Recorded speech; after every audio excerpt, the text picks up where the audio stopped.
নাম আবু সাইদ, বাবার নাম মকবুল হোসেন, ঠিকানা বাবনপুর, পীরগঞ্জ, রংপুর, বয়স 25। মৃত্যুর কারণ লেখার জায়গায় লেখা broad dead on 16/7/2024 at 3:45 PM। এই দলিল বেগম রোকেয়া বিশ্ববিদ্যালয়ের ইংরেজি বিভাগের ছাত্র আবু সাইদের মৃত্যুর।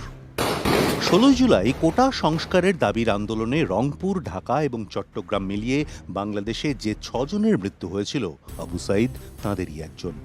ঢাকায় সেদিন যে 2টি লাশ পড়েছিল তার একটি ছিল হকার মোহাম্মদ শাহজাহানের এবং অন্যটি ছিল ছাত্রলীগের সবুজ আলীর।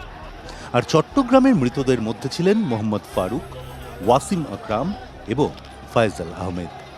ওয়াসিম এবং ফয়জাল দুজনেই ছিলেন শিক্ষার্থী, আর 32 বছরের ফারুক ছিলেন আসবাব শিল্পী। গত 16 জুলাইয়ের ঘটনা।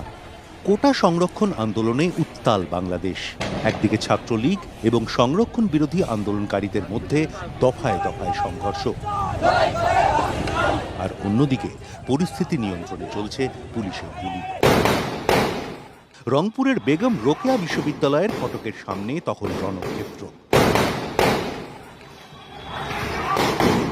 পুলিশের রাবার বুলেটের সামনে লাঠি হাতে দাঁড়িয়ে আবু সাইদ।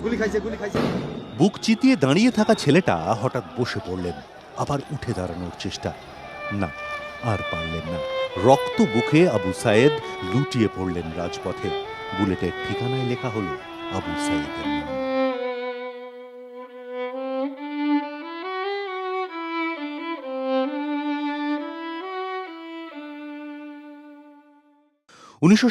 সালে এরশাদের আমলে পুলিশের গুলিতে মৃত্যু হয়েছিল ছাত্র নূর হোসেনের। সেই মৃত্যু কবি শামসুল রহমানকে দিয়ে লিখিয়ে নিয়েছিল বুক তার বাংলাদেশের হৃদয়।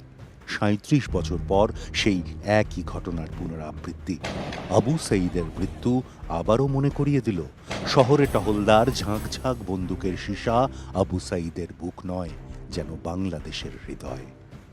দিনমজুর মকবুল হোসেনের 9 সন্তানের মধ্যে আবু সাইদই একমাত্র যিনি বিশ্ববিদ্যালয়ে পড়ার সুযোগ পেয়েছিলেন। কোরবানির ঈদের শেষবার বাড়িতে এসেছিলেন। 3 দিন থেকে ফিরে গিয়েছিলেন ক্যাম্পাসে। বুধবার যখন কফিনবন্দি ছেলে পীরগঞ্জের বাবনপুরে ফিরল, আবু সাইদের মা মনোয়ারা বেগম তখন বিষাদে আত্মহারা। বানভাসী চোখে তখন সন্তান হারানোর যন্ত্রণা, আর্তনাদ। মোর হাসিনা, মোর ছেলক মারি ফালালি। ঘটনাচক্রে রংপুরের এই পীরগঞ্জ উপজেলাতেই শ্বশুরবাড়ি শেখ হাসিনার। পুলিশের গুলিতে সাইদের এই মৃত্যুতে প্রশ্নের মুখে মানবাধিকার। গুলি না চালিয়েও কি আন্দোলনকারী শিক্ষার্থীদের নেতৃত্ব করা যেত না? কি বলছে পুলিশ?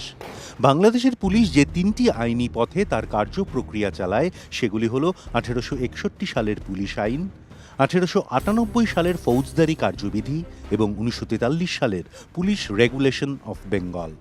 এই সব আইনই ব্রিটিশদের তৈরি, যেখানে পুলিশকে শক্তি প্রয়োগের ক্ষমতা দেওয়া রয়েছে। এমনকি কিছু ক্ষেত্রে গুলি চালানোর এখতিয়ারও দেওয়া হয়েছে। আইন অনুযায়ী গুরুত্বপূর্ণ সম্পদের নিরাপত্তা এবং আত্মরক্ষার্থে পুলিশ গুলি চালাতে পারে, তবে তা অবশ্যই হতে হবে যৌক্তিক। এখন প্রশ্ন, মঙ্গলবার দুপুরে বেগম রোকেয়া বিশ্ববিদ্যালয়ের সামনে কি আদৌ সেই ধরনের পরিস্থিতি তৈরি হয়েছিল? গুলি চালানোর ঘটনায় 4 সদস্যের কমিটি গঠন করেছে রংপুর মেট্রোপলিটন পুলিশ।